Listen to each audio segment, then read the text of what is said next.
So when you enter the classroom, you will be walking in quietly. You'll be walking in calmly. Go directly to your seat. Take out your notebook, your pencil, and your journal, just in case the opening has something to do with our journal entries for the day. You'll look at the board and begin the warm-up activity that's already notated on the board, including the date. Ensure the date is on there. There will be no talking at this point. There will be no getting out of your seats or even questions answered, because this is the time that your brain will start to process the different things within the classroom and the full learning capabilities you will have, and the structure that we have for the class will be implemented in this time frame. When I start the year, the first thing I would do would be to model how that works. So I'll say, like, now I'll show you what this looks like. And I would act out walking in quietly, sitting down, taking out the correct materials, and then I would begin writing. And then I would emphasize that this is how I expect you to enter every single day you step foot in the classroom.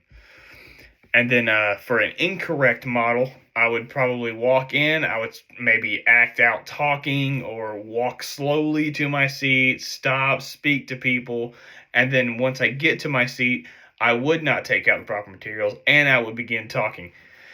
And this just wastes time and it distracts others, and it doesn't get your brain ready to start the learning process within the classroom. So I'm going to check after I do those two things, do the correct model and the incorrect model, and I'll check for understanding. So I'll say, who can tell me the first thing you do when you walk in, to emphasize this is the proper procedure, this is not the proper procedure. So I'll have him practice. Now I'm going to say, let's practice together. We'll step outside. We'll come back into the classroom, and we'll all do the correct thing the first time. Once someone does mess it up, I will not punish the entire class. Group punishment doesn't work in a differentiated classroom. You have to specifically analyze who made the mistake and then fix it then. So I'll approach the student. I'll reiterate what we discussed. If they can tell me the proper procedure for doing it, all is great. We'll start back over just so we know we can get repetitions in, so that can become almost a muscle memory for them. And then we'll start.